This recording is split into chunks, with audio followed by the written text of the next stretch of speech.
Study IQ IAS, अब तैयारी हुई affordable.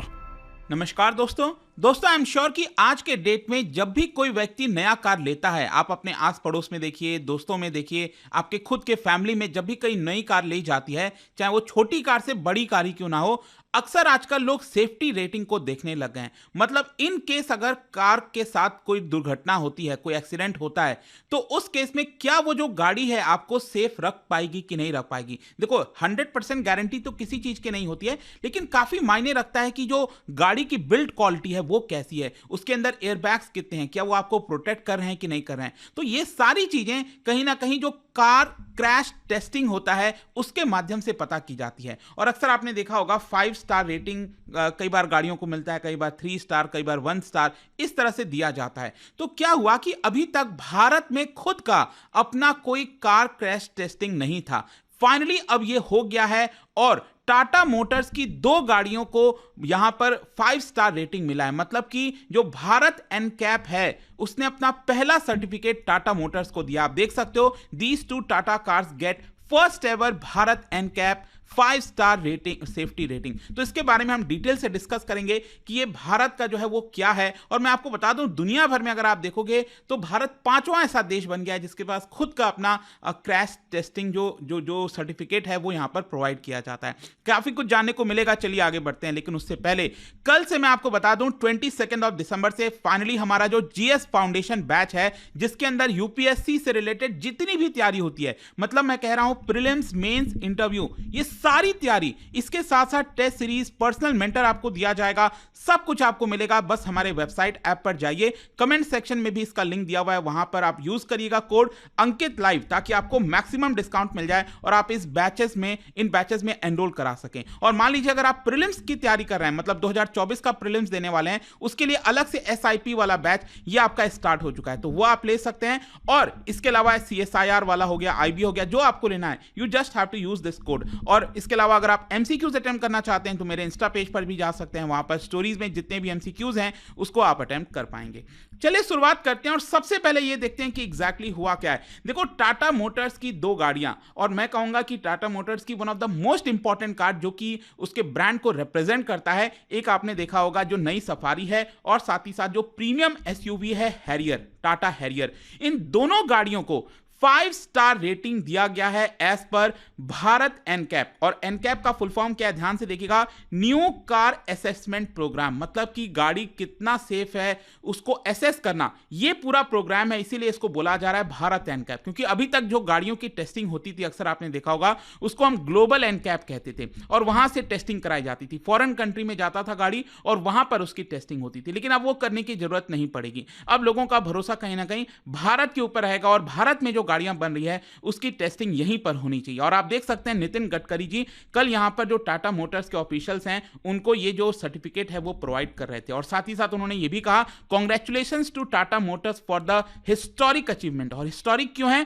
Presenting the first ever Bharat NCAP 5 star rating certification to the new Safari और Harrier. और ये उन्होंने कहा कि एक बहुत प्राउड का मोमेंट है पूरे भारत के लिए। खैर, क्वेश्चन अब यहां पर है कि ये सारी चीजें हैं क्या, टेस्टिंग में की क्या जाती है। इसको समझने से पहले आपको ग्लोबल एनकैप को समझना होगा। देखो, जो ग्लोबल एनकैप की टेस्टिंग है ना, ये एक प्राइवेट कंपनी के द्वारा किया जाता है, और इसको फंड किया जाता है बाय डिफरेंट चैरिटीज और कार कंपनीज के द्वारा। पूरे दुनिया भर में जो कार कंपनीज वगैरह है वो यहां पर फंड वगैरह प्रोवाइड करते हैं, और उसके माध्यम से किया जाता है। और ऐसा नहीं है कि ये कोई फ्री होता है। जैसे मान लो अगर टाटा मोटर्स है, अगर उनको अपने गाड़ी को यहां पर टेस्टिंग करवानी है तो एक तरह से उनको पेमेंट करनी पड़ती है। मतलब गाड़ी तो खराब होगी, क्योंकि टेस्टिंग में क्या होता है, आपका गाड़ी चुकनाचूर हो जाता है एक तरह से, और साथ ही साथ आपको उसके लिए पेमेंट भी करना होता है। तो कंपनी के लिए काफी कॉस्टली होता है कि गाड़ी की टेस्टिंग कराना, करोड़ों में जाते हैं। मैं आपको एग्जैक्ट फिगर उसका आगे बताऊंगा वीडियो में। तो क्या है कि यहां पर भी जो टेस्टिंग कराई गई है ना टाटा मोटर्स के द्वारा, उसके लिए भी दिया है, लेकिन क्योंकि ये भारत में हो रहा है तो वो काफी सस्ते में हुआ है। तो ग्लोबल एनकैप की शुरुआत बेसिकली क्या है, 2013 का जो लैटिन एनकैप प्रोटोकॉल्स है उसके माध्यम से किया जाता है, और इसके अंदर लिमिटेड रेंज ऑफ टेस्ट ही होते हैं। एक सबसे बड़ी जो खामी थी ग्लोबल एनकैप के अंदर, यहां पर सभी व्हीकल्स पर नहीं होता था, लिमिटेड रेंज ऑफ टेस्ट होते थे, और यहाँ पर जो सेफ्टी रेटिंग है वो दो चीज के लिए दिया जाता है, that is adult safety and जो चाइल्ड सेफ्टी है, मतलब गाड़ी में अगर बच्चा बैठा है तो वो कितना सेफ है और जो अडल्ट बैठा है वो कितना सेफ है, उसके लिए दिया जाता है। अब इसमें क्या किया जाता है, ग्लोबल एनकैप टेस्ट में अगर आपने देखा होगा, इनफैक्ट मैं आपको पिक्चर्स दिखाता हूं कि यहां पर गाड़ी होती है, उसको स्पीड में यहां पर भिड़ाया जाता है। जैसे कि सबसे पहला जो है फ्रंट से इसको कार की टेस्ट किया जाता है, क्रैश कराया जाता है, और आप अगेन देख सकते हो इस तरह से कुछ आपको देखने को मिलेगा। मतलब वहां से गाड़ी जो है दौड़ते हुए आती है बहुत स्पीड में, और सामने एक यहां पर बैरियर जैसा होता है, और वहां पर इसकी जो है कार को क्रैश कराने की कोशिश की जाती है, और उसके बाद देखा जाता है, पॉइंट्स वगैरह मार्क किए जाते हैं कि कहां पर चोट लगी, क्या हुआ, और उसके हिसाब से फाइनली डिसाइड किया जाता है कि कितना स्टार देना है। तो जो ग्लोबल एनकैप वाला है ना, उसमें आप देख सकते हो फ्रंट से जो यहां पर भिड़ाया जा रहा है, मतलब कि कार को क्रैश कराया जा रहा है, उसकी स्पीड 64 माइल्स पर आवर के हिसाब से होती है। मतलब रियल वर्ल्ड में आप कह सकते हैं जब दो गाड़ी आमने सामने भिड़ेंगी तो उस सिचुएशन में क्या होगा। तो ये एक तरह से टेस्टिंग की जाती है। और ग्लोबल एनकैप का अगर आपको सर्टिफिकेशन लेना है तो ये जो फ्रंट से क्रैश होता है ना, वो आपको कराना जरूरी होता है, तभी आप ग्लोबल एनकैप वाला टेस्ट का आप ले सकते हैं। फिर इसके साथ साथ अगर आप एडिशनल लेना चाहते हैं, देखो अब क्या है ना, अब आप में से कई लोग कहेंगे कि सर कराना ही क्यों है। देखो इससे क्या होता है ना कि कार की विश्वसनीयता बढ़ जाती है। मतलब मान लो अगर टाटा मोटर्स कह रहा है कि हमारी गाड़ी 5 स्टार रेटिंग है, और कोई दूसरी गाड़ी है वो उसने कोई टेस्ट ही नहीं कराया है, तो आपको पता नहीं है कि वो 5 स्टार है कि 0 स्टार है, 1 स्टार है, क्या है, कुछ नहीं पता। तो इसकी वजह से उस कार का भरोसा बढ़ता है लोगों का, और इसी की वजह से वो गाड़ी ज्यादा सेल होती है। इसीलिए कंपनी जो है वो पैसा पे करके ये टेस्टिंग कराती है। तो ग्लोबल एनकैप में ये फ्रंट वाला हो गया। और जो दूसरा एक एडिशनल टेस्ट अगर कंपनी को कराना है तो वो साइड इंपैक्ट से हो सकता है। मतलब साइड में आप देख रहे हो ना, ये चक्का जैसा लगा हुआ है, तो यहां से क्या होता है, एक बैरियर है जो बहुत तेजी से आता है और गाड़ी को साइड से यहां पर क्रैश करता है गाड़ी के ऊपर, और इस तरह से पता चलता है कि कितना गाड़ी सेफ है कि नहीं है। ठीक है, ये ग्लोबल एनकैप हो गया। अब क्वेश्चन है कि ये भारत एनकैप क्या है और कब इसकी शुरुआत हुई। देखो इसके बारे में जो अनाउंसमेंट है मैं आपको बता दूं, अगस्त के महीने में किया गया था सरकार के द्वारा। इनफैक्ट मुझे याद है शायद 22 अगस्त के दिन, शायद 21 या 22 अगस्त के दिन जो है यहां पर खबर आई थी कि भारत सरकार जो है वो एनकैप, भारत एनकैप लेकर आ रही है। फाइनली इसी साल इसकी शुरुआत होनी है। तो ये बेसिकली एक ज्वाइंट प्रोग्राम है किसके बीच में, गवर्नमेंट ऑफ इंडिया और ग्लोबल एनकैप। जो ग्लोबल एनकैप है और साथ ही साथ गवर्नमेंट ऑफ इंडिया ने मिलकर ये जो भारत एनकैप है उसको लाया है। वैसे अगर आप देखोगे इस कार क्रैश टेस्ट की जो शुरुआत है वो 1 अक्टूबर से ही हो जानी थी, लेकिन यहां पर फेस्टिव सीजन को देखते हुए इसको डिले किया गया और फाइनली इसकी शुरुआत 15 दिसंबर से हुई है। तो अभी आज जो कल 20 दिसंबर था, तब इसका पहला जो रिपोर्ट है वो यहां पर सामने आया, और इसमें जो टाटा मोटर्स की 2 गाड़ियां हैं उनको 5 स्टार रेटिंग मिली है। अब जैसा कि मैंने आपको बोला भी था कि ये वॉलेंटरी प्रोग्राम है, मतलब किसी को कंपेल नहीं किया जाता है। टाटा मोटर्स को जबरदस्ती नहीं कराया गया कि आप हैरियर और अपना जो सफारी है उसको लेकर आइए, आपको ये कराना ही पड़ेगा। सरकार कंपलसरी नहीं करती है, यहां पर आपके ऊपर है। अगर आप चाहते हो कि लोगों का भरोसा आपकी गाड़ी पर हो तो आपको ये टेस्ट कराना चाहिए। तो ये वॉलेंटरी प्रोग्राम है, और ध्यान रखिएगा भारत एनकैप जो है वो लागू होता है सभी M1 कैटेगरी के व्हीकल्स के ऊपर। अब ये M1 कैटेगरी के व्हीकल्स कौन से हैं?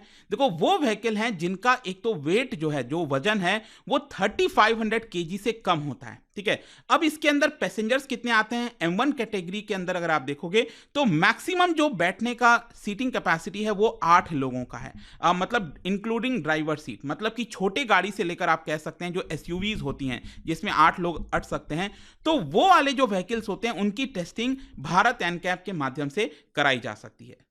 और इसमें एक चीज ध्यान रखिएगा कि जो टेस्टिंग होती है ना वो आपका बेस वेरिएंट का होता है। आपको पता ही आजकल जो गाड़ियां आती हैं आपने देखा होगा, उसके बेस वेरिएंट में और जो हायर वेरिएंट है उसमें बहुत डिफरेंस आ जाता है। इनफैक्ट अगर आप ये सफारी और ये हैरियर की बात करोगे ना, तो आई थिंक हैरियर का एग्जैक्ट तो मुझे नहीं पता, लेकिन शायद 18-20 लाख से कुछ हो जाता होगा शुरुआत, हैरियर वाला 20 या 22 का होता होगा, और जो उसका टॉप वेरिएंट है वो और ऊपर चला जाता होगा, 27-28 लाख तक चला होगा।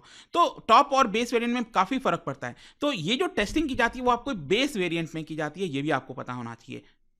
और इसके साथ साथ एक और इंटरेस्टिंग चीज, जो भारत एनकैप है वो 3 क्रिटिकल सेफ्टी डोमेन्स पर इवैल्यूएट करता है। मैंने आपको बोला ना ग्लोबल एनकैप वाला वो 2 चीजों पर इवैल्यूएट करता है, एक तो अडल्ट ऑक्यूपेंट प्रोटेक्शन और जो चाइल्ड ऑक्यूपेंट प्रोटेक्शन है, अडल्ट और चाइल्ड का सेफ्टी प्रोटेक्शन। और इसके साथ साथ भारत एनकैप में तीसरा जोड़ा क्या है, वो है आपका सेफ्टी असिस्ट टेक्नोलॉजी। मतलब उस गाड़ी के अंदर सेफ्टी असिस्ट टेक्नोलॉजीज क्या लगे हैं कि नहीं। ये बेसिकली वो है ना, आजकल आपने देखा होगा एडएस फीचर वगैरह आने लग गए हैं गाड़ियों के अंदर। आजकल नई गाड़ी जितनी आ रही हैं और थोड़ा सा अगर आप एक्स्ट्रा पेमेंट करते हो तो एडएस फीचर मिल जाता है, जिसके अंदर मान लो अचानक से कोई सामने आया कोई पर्सन तो ऑटोमेटिक ब्रेक वगैरह लग जाएगा, सेंसर से काम करता है, ठीक है। तो ये आजकल आने लग गया है, तो उसको भी इवैल्यूएट करता है भारत एनकैप वाला। और साथ ही साथ इसके अंदर क्या होता है, इसके अंदर अगर आप देखोगे तो फ्रंट से जो इंपैक्ट है वो 64 किलोमीटर पर आवर के हिसाब से 64 किलोमीटर पर आवर, जो साइड इंपैक्ट है वो 50 किलोमीटर पर आवर से दिया जाता है। जो मैंने आपको पहले ही बताया, ये जो साइड इंपैक्ट और फ्रंट इंपैक्ट ये तो किया ही जाता है, प्लस साथ ही साथ भारत एनकैप में पोल साइड इंपैक्ट का भी टेस्ट किया जाता है 29 किलोमीटर पर आवर। मतलब कि मान लो पोल जैसा इस तरह का कोई अगर ऑब्जेक्ट है वो अगर भिड़ता है गाड़ी में तो कितना इंपैक्ट आता है गाड़ी के ऊपर, तो ये वाला भी जो है आपका इसके अंदर इंक्लूड किया गया है। और इसके साथ साथ जब ये सारी चीजें हो जाती हैं तो फाइनली 0 से लेकर 5 स्टार के बीच में रेटिंग दिया जाता है भारत एनकैप में। अब क्वेश्चन ये है कि इसका इतना मायने क्यों रखता है, ये इतना सिग्निफिकेंस क्यों है। देखो जैसा मैं आपको बोल रहा था, भारत 5वां देश बन गया है, US, China, Japan, south Korea के बाद भारत 5वां देश बन गया है जिसके पास खुद का dedicated car crash safety programme है। और कहीं ना कहीं यहां पर एक तरह से ये प्रोत्साहन देता है कि आप अपनी गाड़ी को भारत में ही टेस्टिंग करवा सकते हैं, उसके लिए आपको विदेश से कोई ऐसा कुछ कराने की जरूरत नहीं पड़ेगी। और इसके साथ साथ आपको यह भी समझना है कि भारत एनकैप के ऊपर लोगों का ज्यादा भरोसा होना चाहिए। क्यों? क्योंकि ग्लोबल एनकैप तो जो विदेशी गाड़ी है ना वो उनके कंडीशंस, रोड कंडीशंस के हिसाब से टेस्टिंग की जाती है। भारत एनकैप ये भारत के जो एग्जिस्टिंग रोड्स हैं, जो ड्राइविंग कंडीशंस हैं, रेगुलेशंस हैं, उसके हिसाब से ये टेस्टिंग की जाती है। तो कहीं ना कहीं भारत एनकैप की विश्वसनीयता भारत के अंदर जो गाड़ियां बन रही हैं, चल रही हैं, उसकी ज्यादा हो जाती है। और साथ ही साथ मैं आपको यह बता दूं कि जैसे ही अनाउंस किया गया, ऑलरेडी 30 कार मॉडल्स ने इसको लेकर अप्लाई कर रखा है। 30 कार मॉडल्स ने ऑलरेडी अप्लाई कर दिया कि हम भी चाहते हैं कि हमारा भी टेस्ट किया जाए। अब इससे होगा क्या? देखो एक सबसे बड़ा फायदा है वो है कॉस्ट का। अगर आप विदेश से कोई टेस्टिंग कराते हो ग्लोबल एनकैप वगैरह में तो 2.5 करोड़ रुपए लग जाते हैं। सोच के देखिए, एक टेस्ट कराने के लिए। मतलब आपकी जो गाड़ी है, मान लो कोई 20 लाख की गाड़ी है, अब वो 20 लाख का तो नुकसान होगा ही होगा, लेकिन इसके साथ साथ जो 2.5 करोड़ एक्स्ट्रा पेमेंट है टेस्टिंग के लिए वो भी आपको देना पड़ता है। लेकिन जो भारत एनकैप है इसका जो कॉस्ट है वो हार्डली 60 लाख के आसपास आ जाएगा। तो आप समझ रहे हो कि कितना टाइम से ये कम हो जा रहा है, तो ये काफी सारा पैसा बच सकेगा। फाइनली कंक्लूजन क्या निकलता है? देखो कंक्लूजन यही है कि जिस तरह से आज के डेट में गाड़ियों का डिमांड बढ़ता जा रहा है, कार मैन्युफैक्चरर्स एनकरेज हो रहे हैं कि इस तरह की टेस्टिंग कराई जाए। और जिस तरह से डिमांड बढ़ रहा है, टेस्टिंग बढ़ रही है, तो हम इसे बाहर भेजने की जरूरत नहीं है, हम भारत में ही कर सकते हैं। एट प्रेजेंट अगर आप देखोगे तो India is the world's 3rd largest car market, और इसलिए जरूरी हो गया था कि हमारे पास भी इस तरह का टेस्टिंग जो मैकेनिज्म है वो हो। तो आई होप कि आपको एकदम डिटेल में अच्छे से समझ में आ गया होगा। और जाने से पहले एक इंटरेस्टिंग क्वेश्चन क्या बता सकते हैं? If a commodity has more number of substitute, कोई भी ऐसा कमोडिटी है, चाहे वो गाड़ी है, एप्पल है, संतरा है, कुछ भी है, अगर उसका सब्स्टिट्यूट ज्यादा है मार्केट में तो उसका जो डिमांड है उस कमोडिटी का वो क्या होगा? क्या वो ज्यादा इलास्टिक होगा, कम इलास्टिक? ये इकोनॉमी से रिलेटेड क्वेश्चन है। इसका राइट आंसर आप सबको पता है, मेरे इंस्टाग्राम पर तो मिलेगा ही। वहां पर अगर आप नहीं, कोई बात नहीं, टेलीग्राम से ले सकते हैं इसका सही उत्तर। मैं कई सारे जो एमसीक्यूज हैं वो यहाँ पर स्टोरीज में डालता रहता हूँ। बाकी अगर आपको पीडीएफ चाहिए तो टेलीग्राम पर आइए, अलग अलग सोशल मीडिया पर आप जुड़ पाओगे। और जैसा मैंने आपको बताया, अगर आप यूपीएससी की तैयारी कर रहे हो तो आप हमारे जो बैच है उसको ज्वाइन कर सकते हैं, जो कि कल से स्टार्ट हो रहा है, जिसके अंदर पूरी तैयारी कराई जाती है। Use this code Ankit live to get maximum discount. And I hope की वीडियो आपको पसंद आया होगा। मिलता हूं आपसे next time. Till then, thank you very much, see you soon. Study IQ IAS, अब तैयारी हुई अफोर्डेबल।